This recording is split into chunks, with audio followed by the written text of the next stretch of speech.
हरे भरे जंगल में सभी जानवर आपस में मिलजुल कर रहते थे। वहां के राजा थे शेर वीरू। वीरू दिल से बहुत अच्छे थे और कभी भी जंगल के किसी जानवर को नुकसान नहीं पहुंचाते थे। जब भी उन्हें शिकार करना होता तो वह दूर किसी और जंगल में चले जाते। एक रात की बात है, वीरू अपनी गुफा के बाहर चैन से सो रहे थे। पूरा जंगल गहरी नींद में था। अचानक वीरू को खाने की तेज खुशबू आई। उन्होंने देखा कि उनकी गुफा से कुछ दूर ताज़ा मांस का एक बड़ा टुकड़ा रखा था। वीरू को भूख लगी थी, इसलिए वे झट से वहां पहुंचे और मांस खाने लगे। लेकिन तभी उनके ऊपर लोहे का एक भारी पिंजरा गिर गया। वीरू ने दहाड़ मारकर जंगल को जगाने की कोशिश की, लेकिन तभी शिकारी ने उन्हें बेहोश करने वाला इंजेक्शन मार दिया। वीरू बेहोश होकर पिंजरे में गिर गए। फिर शिकारियों ने उन्हें एक बड़े ट्रक में डाल दिया और शहर की ओर निकल पड़े। जब वीरू को होश आया तो उन्होंने खुद को एक पिंजरे में बंद पाया। यह कोई और जगह नहीं बल्कि एक सर्कस था। वहां पहले से ही कई शेर पिंजरे में बंद थे।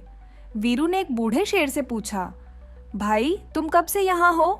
बूढ़े शेर ने दुखी होकर कहा, कई साल हो गए। हमें इंसानों के इशारे पर करतब दिखाने पड़ते हैं, नहीं तो खाना पानी तक नहीं मिलता। अगले दिन रिंग मास्टर आया और वीरू को ट्रेनिंग देने लगा, लेकिन वीरू ने उसकी बात मानने से साफ इनकार कर दिया। गुस्से में आकर सर्कस के मालिक ने उनका खाना पानी बंद कर दिया। वीरू कमजोर होते जा रहे थे, उनकी आंखें बंद होने लगी थीं। उधर जंगल में जब बाकी जानवरों को वीरू के अपहरण की खबर मिली तो सब परेशान हो गए। हाथी राजा ने सभी को इकट्ठा किया और कहा, हमें वीरू भाई को बचाना होगा। लोमड़ी चतुर ने कहा, पहले हमें यह पता लगाना होगा कि वीरू कहाँ है। क्या वे जिंदा हैं या शिकारियों ने उनका शिकार कर लिया?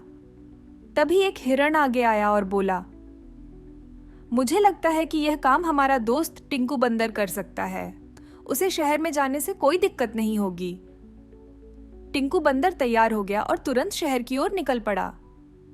इधर जंगल के जानवरों ने वीरू को छुड़ाने की योजना बनानी शुरू कर दी। शहर में रात होने को आई थी। टिंकू बंदर इधर उधर वीरू को ढूंढ रहा था। पहले वह चिड़ियाघर गया, लेकिन वहां वीरू नहीं थे। फिर वह सर्कस पहुंचा और शेरों के पिंजरे की तरफ गया। वहां उसने देखा कि बाकी शेर इधर उधर घूम रहे थे, लेकिन एक शेर चुपचाप दीवार की तरफ मुंह करके लेटा था। तभी एक शेर दूसरे से बोला, ये वीरू बड़ा अकड़ू निकला, देखना कितने दिन भूखा रहेगा। बाद में इसे भी इंसानों की बात माननी ही पड़ेगी। टिंकू को समझ आ गया कि यही वीरू है। उसकी आंखों में आंसू आ गए, लेकिन वह चुपचाप वहां छिपा रहा।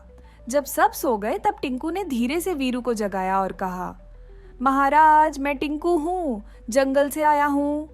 वीरू ने आंखें खोली और बोले, टिंकू भाई इन लोगों ने धोखे से पकड़ लिया, मेरी मदद करो। टिंकू ने कहा, चिंता मत कीजिए महाराज, कल रात जंगल के सभी जानवर यहाँ आएंगे और आपको छुड़ाकर ले जाएंगे। रात में टिंकू वापस जंगल पहुंचा और सबको पूरी बात बता दी।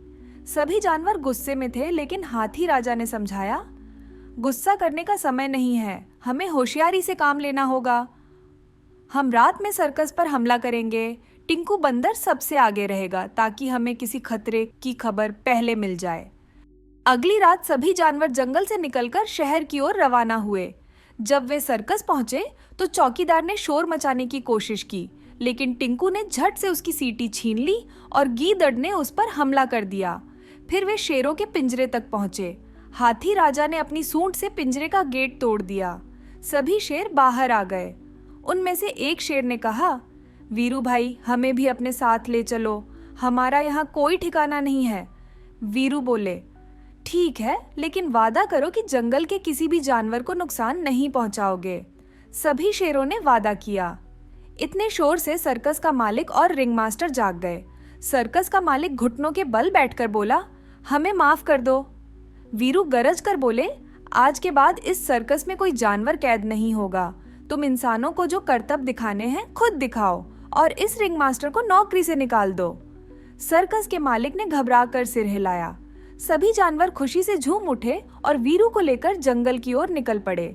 जंगल में सभी ने मिलकर राजा वीरू का स्वागत किया और सब पहले की तरह खुशी खुशी रहने लगे। इस कहानी से हमें सीखने मिलता है कि कभी भी किसी को जबरदस्ती अपने वश में नहीं करना चाहिए। आजादी सबसे अनमोल चीज होती है।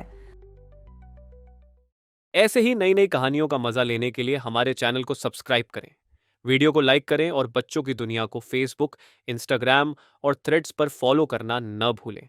कहानी को अपने दोस्तों के साथ जरूर शेयर करें।